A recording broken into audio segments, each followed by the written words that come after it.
참가에 고맙습니다. 오늘은 설교 제목이 야곱의 노마딕 인생, 부엘셰바에서 부엘셰바까지 그렇게 정했습니다. 노마딕이라고 하는 그 외국어를 그대로 우리말로 번역했는데 꼭 적절한 어휘가 없어서 그랬습니다. 우리 다 알지만은 노마드라고 하는 것은 사전을 찾아보면 유목민을 노마드라고 그러죠. 유목민. 노마딕 하면은 유목민적 생활을 하는 그런 의미에서 양떼를 이끌고 소떼를 이끌고 이곳에서 저곳으로 옮겨 다니는 그런 의미에서 이제 방랑하는, 유랑하는 순례자적인 그런 여러 가지 이제 상징적 의미가 거기에 이제 붙게 됩니다. 인류 학자들, 문화 인류학자들에 의하면은 우리 인류들은 오랫동안 수렵 생활을 몇십만 년 하다가 그것이 쉽지 않고 사람이 막 불어나니까 쫓아다니면서 조개를 줍고 고기를 잡고 짐승을 사냥하는 것도 한계가 있어서 이제 인지가 발달해서 정착을 하면서 짐승을 길러서 가축으로 이제 먹었으면 좋겠다 하는 생각이 났고 씨를 뿌려서 채집을 하지 않고 수집을 하지 않고 씨를 뿌려서 이제 곡식과 과일을 거두어 먹는 그런 생활로 접어들었다. 그렇게 말하죠. 아마 그것이 옳을 겁니다. 수렵시대가 지난 다음에 이제 우리 인류의 조상들은 그 지질학적인 또 기후 풍토, 비가 많이 오는가 또 싱싱한 풀이 자라나는가에 따라서 크게 두 형태로 나눠지는데 하나가 우리가 소속한 주로 남방 계열 농경 생활이겠죠. 논과 밭을 일구어서 씨를 뿌리고 그곳은 이제 안정을 해야 합니다. 그곳에 상주를 하면서 그렇게 수천 년을 지내면서 농사를 짓는 사람들의 마음속에 그 문화, 그 마을에는 그 나름대로 세계를 보는 눈이 형성되지요. 그런데 그렇게 비가 많이 오거나 논밭이 넓지를 못하면 이제 유목 생활을 하게 되죠. 대표적으로 우리 성경에 나오는 셈족계 이스라엘 고대 사람들은 다 그런 의미에서 유목민이었습니다. 아브라함 이후부터 아브라함, 이삭, 야곱 다 그렇죠. 지금 베두인들이라고 부르는 소위 이제 이슬람의 조상들도 다 유목민이었고 우리 동북아시아에서는 몽골리안들이 초원을 누르면서 짐승떼를 몰고 다니는 그런 유목민 생활을 했습니다. 그래서 이런 유목민 생활을 하는 것은 단순히 가축을 이동을 시키면서 사는 그런 어떤 생활 습관임을 넘어서서 20세기에 와서는 독특한 의미를 가지게 됐어요. 그래서 20세기에 세계 저명한 사상가들 말로서 심지어 노마디즘이라고 하는 말까지 생겼습니다. 그 말은 본래 그 유목민이라는 이제 말뿌리에서 나왔겠지만은 인간의 삶이 우리는 안정하고 문명이 발달해서 평안하게 행복하게 사는 것 같지만 우리 마음속 깊은 곳에 답답해. 정해진 규범을 꼭 지켜야 하고 어떤 우리에게 강요된 어떤 이념을 따라야 하고 우리가 가만히 생각해 봅시다. 그러잖아요. 회사, 주식회사, 무슨 또 주식시장, 큰 기업체, 대학을 다니는 모든 교육 과정이 우리 시대를 지배하는 거대한 어떤 정치적, 경제적인 그런 어떤 가치관과 세계관에 적응을 해서 살아가려고 하니까 겉으로는 굉장히 바쁘고 분주한 것 같아도 마음이 답답하단 말입니다. 답답해서 언젠지 모르지만은 우리 지구촌의 인간들 마음속에는 어디로 그 옛날 농목시대, 목축시대의 그 양지기처럼 소지기처럼 멀리 여행으로 떠나고 싶은 그런 어떤 동경이 마음속에 있게 된단 말이죠. 그래서 노마디즘은 단순히 생활의 어떤 그 방편으로서의 목축 유목이란 말을 넘어서서 좀 불안할는지 몰라도 뭔가 새로운 세계, 새로운 가치관, 새로운 어떤 인생관을 흠모하고 그리워하는 우리 인류들의 깊은 어떤 갈증을 의미합니다. 여름이 돼서 이제 우리는 여름 되면 좀 휴가를 떠나고 싶어서 형편에 따라서 외국 여행도 가고 혹은 국내 여행도 가고 그러지만은 그것이 단순히 휴가를 즐긴다 하는 그런 마음을 넘어서도 그 깊은 곳을 보면은 뭔가 답답해.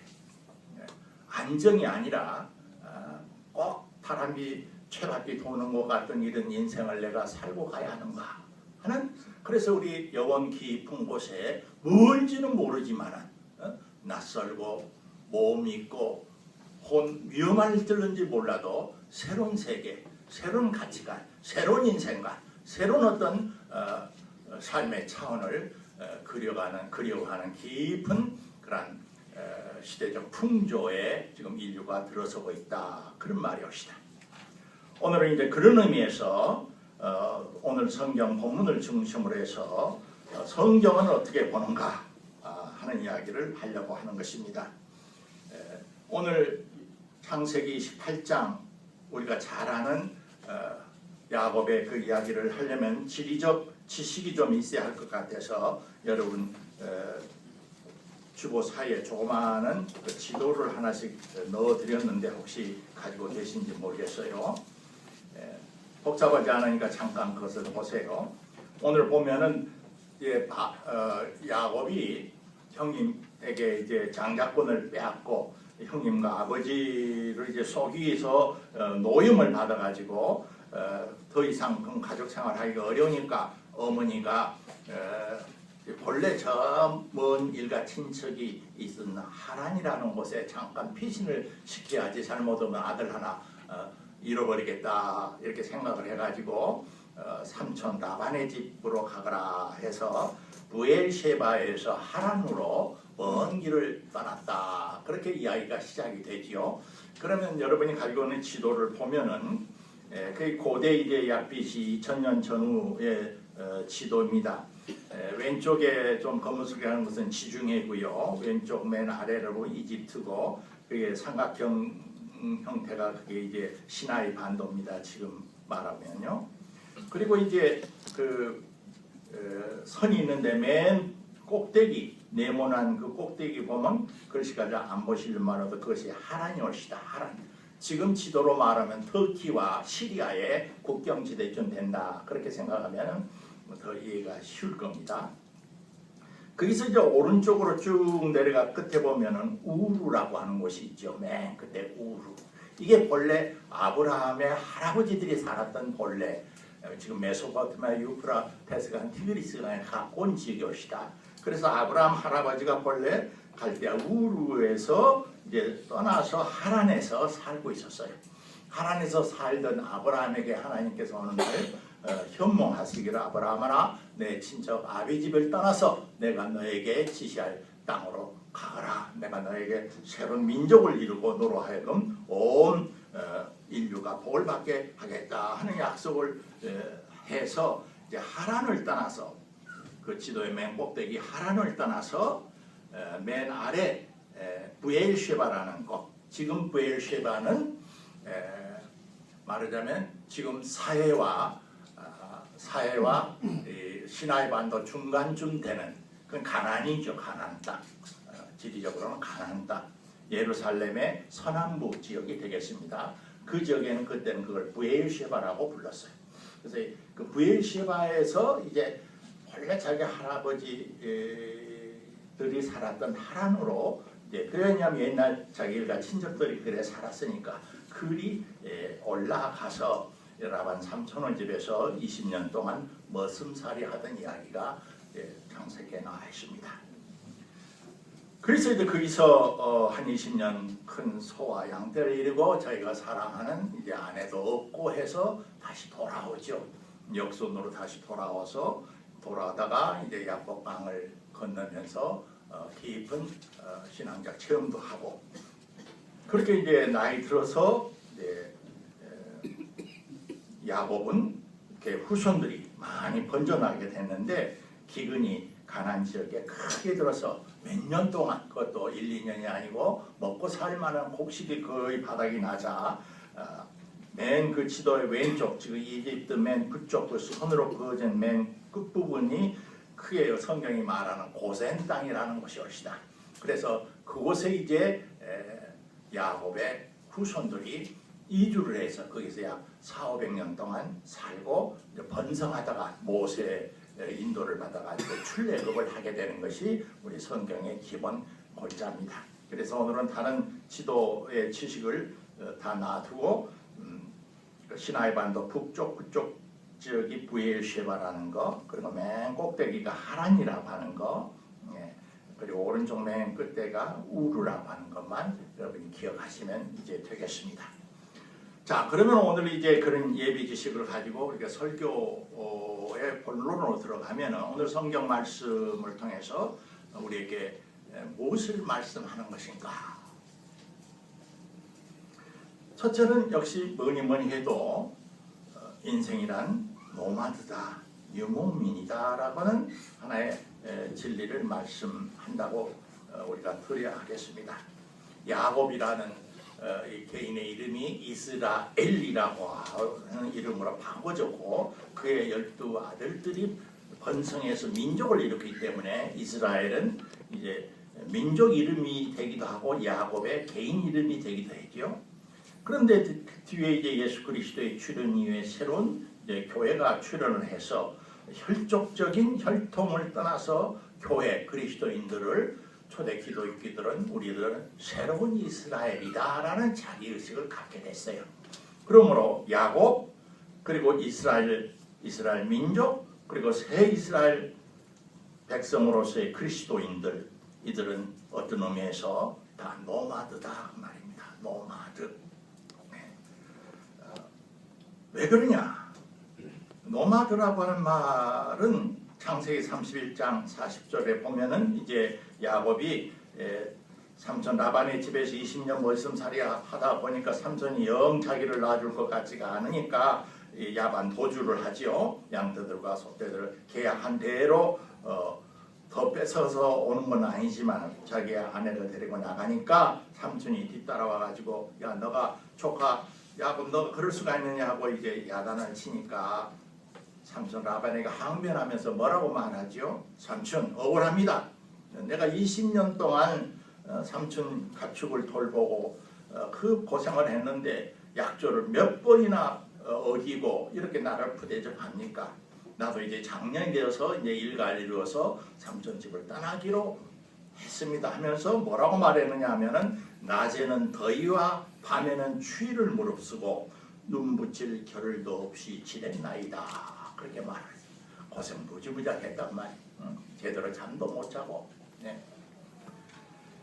야곱의 노마드로서의 인생 20년 머슴살이가 결코 만만치 않았다는 것을 알게 됩니다. 오늘 성경 봉독자가 후반부에 봉독해준 47장 9절은 이제 문맥이 어떻게 되느냐 하면은 아까 말씀드린 대로 이제 야곱이 아주 늙어서 130세가 돼가지고 결국 요셉이 국무총리로 지휘하는 그곳에 가가지고 그 지역의 바로 앞에 나서서 자기의 일생을 이제 이야기하는 한 토막을 말했어요. 야곱이 바로에게 아뢰되 내 나그네 길의 세월이 130년이라. 정말 130년 살았을까? 그때 130년 살았어요. 과거는 그럴 수도 있었어요. 네. 조상의 나그네 길의 연주에 미치지 못하나 우리 조상들은 더 살았다고 말해요. 150년 산 사람도 있고 160년 산 사람도 있고 그 산 나이에 비하면 내가 별 오래 살았다고 볼 수 없지만 뭐라고 말하냐 하면은 험악한 세월을 보냈나이다. 그래. 험악한 세월을 보냈나이다.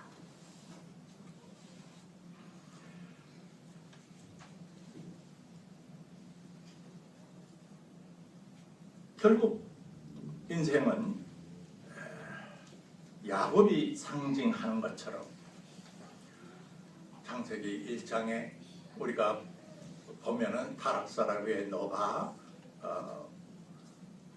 이마에 땀을 흘려야 먹고 살 것이다 라고 하는 말대로 인생은 녹록지 않는 노마드의 삶의 과정, 유목민으로서 이곳에서 저곳으로 저곳에서 이곳으로 이렇게 유랑하면서 살아가는 인생임을 성경은 말을 합니다. 그런데 단순히 노마드로서 유목민으로서 가축들을 끌고 이곳에서 저곳으로 이렇게 정접시 옮겨가는 것만을 말하려고 해서 성경이 우리들에게 이 말씀을 주는 것이 아니라 노마드가 잘못하면은 뿌리가 없는, 정체가 없는, 한 곳에 안정을 찾지 못하는 방랑성벽이 있어서, 김사과 기질이 있어서 김경재 목사가 좀 그래요. 그래서 집에서 늘 우리 그 집사한테 야단을 맞는데 그런 것만은 해서는 안 된다는 거죠. 노마드의 궁극적 목적은 뭐냐 할 때 오늘 성경은 그것은 인간은 본향을 찾는 나그네로서의 노마드여야 한다. 본향을 찾는 나그네.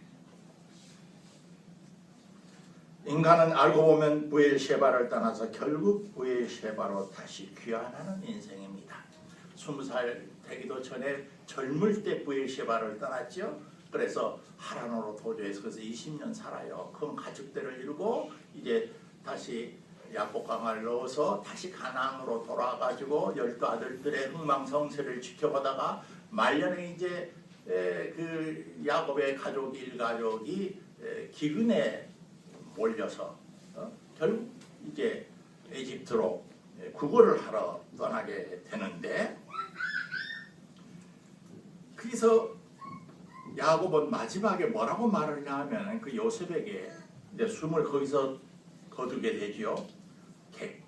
객지에서 일생을 마치게 됐단 말입니다. 그래서 나에게 약속을 하라는 거예요. 너희들 내가 숨을 거두면은 이 이국 땅 에집트 이 고센 땅에 나를 매장하지 말고 고대 미라를 처분하는 무슨 방법이 있었겠죠. 미라 형태를 만들었건 무슨 화장을 해서 분고를 갖고 가든 나의 본래 조상들이 묻혔던 그 땅에 가서 나를 장사 지내라. 그렇게 꼭 해주겠다고 약속을 해라. 그렇게 말을 해요. 창세기 50장 13절에 보면 그래서 이제 요셉과 그 자녀들이 그를 야곱을 죽은 다음에 가나안 땅으로 메어다가 마므레 앞 막벨라 밭 굴에 장사하였으니, 이 굴은 막벨라 굴, 이 굴은 아브라함이 처음에 헷족속 에브론이라는 주인에게 사가지고 밭과 함께 더불어서 아마 얼마나 되는지 모르죠. 한 1000여 평 되는지 2000여 평이 되는지 옆에 나즈마 산도 있어가지고 그들은 무덤을 우리처럼 공문을 만드는 것이 아니라 굴을 파가지고 그 속에다 이렇게 시신을 넣고 큰 돌을 앞에다가 막아놓는 그런 장례법을 쓰거든요. 그러니까 좀 언덕과 산이 좀 곁에는 있고 밭이 한 몇천 평이 이렇게 따르는 그 밭을 아브라함이 샀다는 거예요. 그리고 자기 가족들의 매장지로 삼았다는 거예요. 그런데 결국 135세 인생의 험한 인생을 걸었던 야곱이 빙빙빙빙 돌고 돌아서 결국 바로 그 막벨라 굴이 브엘셰바야. 브엘셰바 떠났던 그 브엘셰바. 그래서 오늘 설교 제목이 브엘셰바에서 브엘셰바에로라고 붙인 겁니다. 결국 한 줌의 흙이 돼서 이제 막벨라 굴에 안장을 하는 모습을 우리가 보게 됩니다. 욥기 1장 21절에 욥이 험난한 이제 가정사의 비극을 갑자기 졸제당해서 가축도 다 죽어버리고 집도 다 무너지는데 그야 재산이니까 그러는데 마지막에는 자기의 자식들이 전부 또 몰살을 해버리자 그 친구들이 너무나 안타깝고 마음이 아파서 여러 가지 위로를 하고 이야기하는데 저 유명한 욥기 하는 말이 있지 않았습니까? 내가 모태에서 적신으로라는 것은 막 애기가 나오면 피부가 빨가니까 적신이라 그래. 우리 용어로 막 알몸으로 그래. 세번역에는 그렇게 돼 있어요. 내가 태어날 때 적신으로 알몸으로 빈손으로 태어났은즉 또 빈몸으로 알몸으로 적신으로 태어난 흙으로 돌아갈 것입니다. 주신이도 여호와시요 거두니시도 여호와시니 여호와 당신의 이름이 찬양을 받기를 원할 뿐입니다. 그런 말을 해요. 로마서 11장 31절에는 바울 사도도 같은 생각을 해요.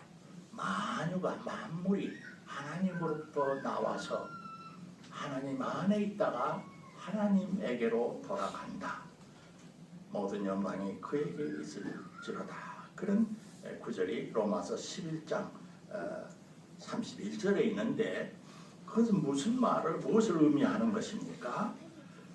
인간의 삶이란 뭐냐? 성경은 어떻게 보는가? 성경은 브엘셰바에서 브엘셰바로 돌아가는데 단순히 흙에서 흙으로 돌아가는 본래 내 몸뚱아리가 태어났던 소위 고향, 이 세상적인 의미에서 말하는 그런 의미에서의 고향으로 돌아간다라고 하는 그런 차원을 넘어서서 이제 영적으로 말하면은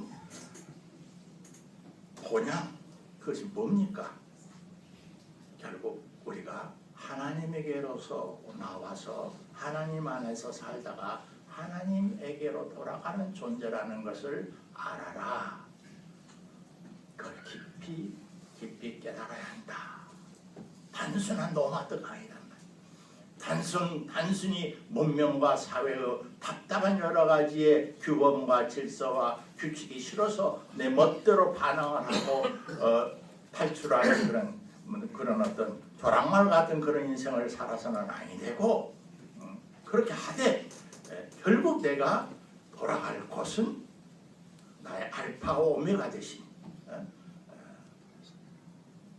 영적인 브엘셰바 참 본향 곧 하나님에게로 우리가 돌아간다는 것을 잊지 말라라고 하는 것을 오늘 성경은 말을 합니다. 세 번째, 오늘 진리는 이제 가나안 땅으로 이제 메어다가 막벨라 굴에 그가 매장을 하지만은 야곱의 일생은 그러면 단순히 브엘셰바에서 떠나서 브엘셰바로 돌아가는 원점으로의 귀환으로 그쳐버리는가? 그것이 전부였던가? 오늘 성경 한복판에는 무슨 말이 있느냐 하면 우리가 잘 아는 저 유명한 야곱의 사닥다리 꿈 이야기가 있어요. 이것은 이제 종교학적으로는 할 말이 참 많습니다. 굉장히 중요한 성경 구절이었다. 이것이 성경이 말하는 종교하고 일반 세계사가 말하는 위대한 세계적 종교들과의 근본 차이라고까지 보는데 그 이야기를 할 시간은 없고 여하튼 하란으로 떠나는 그 노마드의 길목에서 지금 여기 잠을 깼죠. 그가 비몽사몽간에 그때 하여튼 꿈속에 사다리가 하늘에서 자기 머리에 잠자는 데까지 내려온단 말이에요. 다시 말하면 거룩의 현존, 하나님의 현존은 죽은 다음에 저 하나님 나라에 가서든지 저 역사의 시간의 끝에 가서가 아니라 우리의 삶의 길목에서 지금 여기 순간순간 하나님의 현존과 임재를 경험할 수 있다는 겁니다. 더 나아가서 그는 다시 돌아올 때 이제 20년 뒤에 머슴살이를 하고 돌아올 때 단순한 내 고향 찾기로 말하면 오늘날 남북 협상이 지금 이렇게 절단이 나서 고향에 못 돌아가는 우리 이산가족들의 슬픔이 큽니다마는 그렇게로 말하면 고향 못 가는 사람이 한두 사람입니까? 알고 보면 고향이 그렇게 중요한 것일까요? 저는 마지막 이 설교 시간이 끝나가지만은 요즘 제 자신이 가지고 있었던 깊은 고민 하나를 여러분들에게 솔직하게 고백하겠습니다. 지난 2월에 이제 이것이 보훈의 달이 되니까 제 이 김 목사의 육친의 맨 맏형 유교에 전사를 했어요. 그래서 육군 중위의 전사 통지서와 함께 제가 10몇 살 때 조그마한 이 하얀 봉제 그 유골 제가 한 줌 돌아왔어요. 그런데 제 형님의 가족 전체가 동시에 6.25 때 전라남도 어디에 피난을 갔다가 만들어서는 제 형수와 제 조카 둘이가 비행기 폭격에 맞아서 또 거기서 다 죽었어요. 그 슬픔을 겪은 제 이제 선친께서는 당시에 뭐 육군 중위 군봉과 사망 장소가 다 있으니까 현충사든지 뭐 그때는 대전 현충사가 만들어지기 전이지만은 거기 그렇게 모시지를 않고 그 가족들이 불쌍하다고 아무것도 없는 그 폭탄 맞아 죽은 제 형수나 조카들 뭐가 있겠어요? 옷가지 한 그루를 가지고 무등산의 양지 바른 곳에 공동 가족 무덤을 만들었어요. 그런데 지금 이제 5, 60년이 지났어요. 그 가족의 후손들이 없으니까 찾아가 보지 못하고 제 이제 형제간들이 그동안 이게 왔다 갔다 했는데 제 자신이 이제 70이 넘어가니까 문제가 되는 거예요. 이걸 어떻게 할까?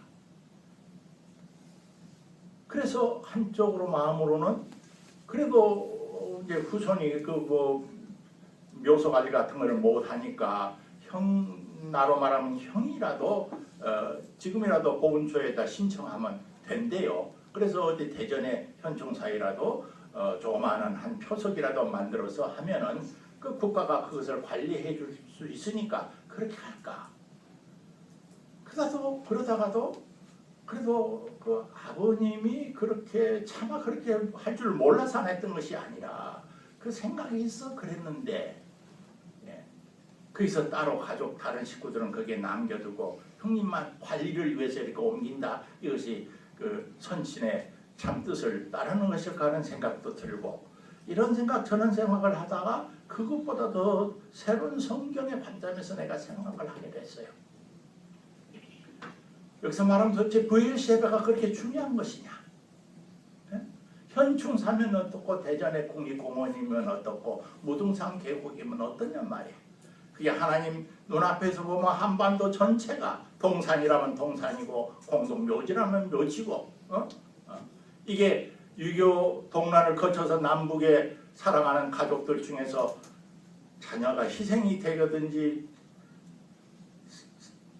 부상병이 되든지 재산을 몰수당한 그런 희생 안 받은 가정이 어디 있느냐 말이에요. 한 민족의 고난의 역사 속에 겪었던 하나의 말하면 역사의 재단에 바친 희생 제물인데 지금 그것이 뭐가 그렇게 중요해서 어느 한 국가가 이걸 잘 관리해 주기를 바라면서 그렇게 하는 것이 이것이 내가 신앙적인 자세인가? 차라리 이것은 남한의 대한민국을 위해서 죽은 것도 아니고 북한의 조선민주주의인민공화국을 위해서 죽은 것도 아니고 뭔지를 모르지만 이 역사의 거대한 한민족사의 한 희생의 대가로서 실은 재단에 이미 바쳐진 하나의 재물이라면은 그게 연연하지 말고 본래 그대로 두는 것이 좋겠다. 지금 저는 이제 그런 결론을 내리고 있습니다. 설교 시간에 이제 가족 이야기를 내가 이렇게 잠깐 언급하는 것은 무엇을 제가 말씀드리려고 하는고 하니 결국 지리적으로 말하는 부엘시바 무슨 고향 그런 것이 중요한 것이 아니란 말이에요. 더 깊은 영적으로 우리가 볼 때 야곱의 일생이 헛된 삶을 살지 않았던 것은 그가 135세를 살았던 145세를 살았던 인간 야곱의 육신의 역사가 중요한 것이 아니고 그가 야복강 나루터를 건널 때 본래 가지고 있었던 혈육의 모든 것이 한번 벗겨지면서 환도뼈가 이그러지면서 옛 야곱을 벗어버리고 이스라엘이라고 하는 새로운 이름을 하나님으로부터 부여받음으로 영적으로 새롭게 거듭나는 그 역사를 찾아야 한다. 그 역사를 찾아야 한다. 오늘 성경 이야기를 이렇게 해준 것이 옛날 고립적 옛날 아브라함의 손자 야곱이 이런 생활을 했단다 하는 단순한 설화 과거사 에피소드를 우리에게 말해주려고 성경이 이것이 들어있는 것일까? 그렇지 않다는 겁니다. 다시 말하면 우리 자신이 다, 저도 여러분도 어떻게든지 모르지만 이 세상에 태어난 한 사람의 노마드로서, 유목민으로서, 유랑인으로서, 나그네로서 살고 하는데, 단순히 양이 몇천 마리고 나의 혈족이 수천 명으로 이렇게 불어났고 그런 어떤 혈육적인 차원에서만 생각하지 말고, 내가 진정 야뽕 나루토에서 내 옛 혈육적 인간을 벗어버리고 새롭게 되어서, 매미가 여러 번 땅속의 군벙이의 단계를 거쳐서 형태 변화를 해가지고 공중을 날아가는 그런 곤충으로 황골 탈퇴하듯이 우리의 일생의 생명 자체가 노마딕 인생이요, 부엘셰바에서 부엘셰바로 다시 돌아가는 거지만, 단순한 원점으로의 회귀가 아니라 그 과정 속에서 결정적인 형태 변화의 계기를 내가 달성하느냐 못하느냐 하는 것이 관건이라는 거예요.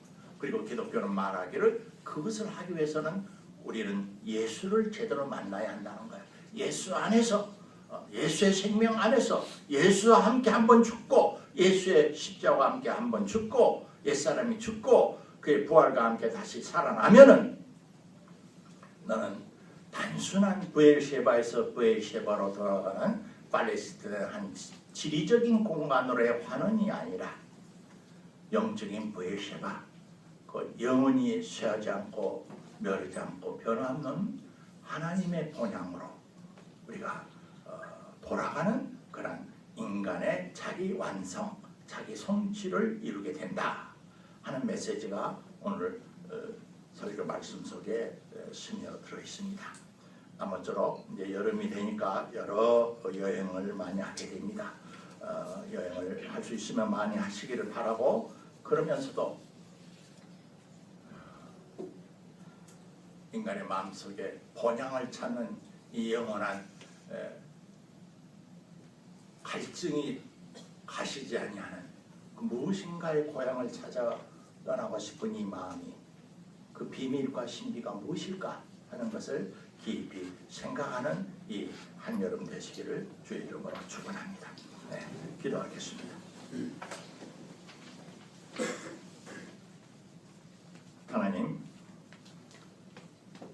저희가 참다운 노마드가 되도록 저의 속 심령을 추동하소서.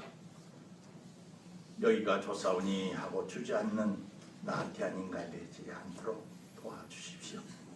예수 안에서 야곱이 이스라엘로 변하듯이 우리 생명이 새로운 생명을 맛보게 하시고 영원한 나라의 기업을 쟁취하는 믿음의 용자들이 다 되도록 축복하여 주시옵소서. 예수님 이름으로 기도하옵나이다. 아멘.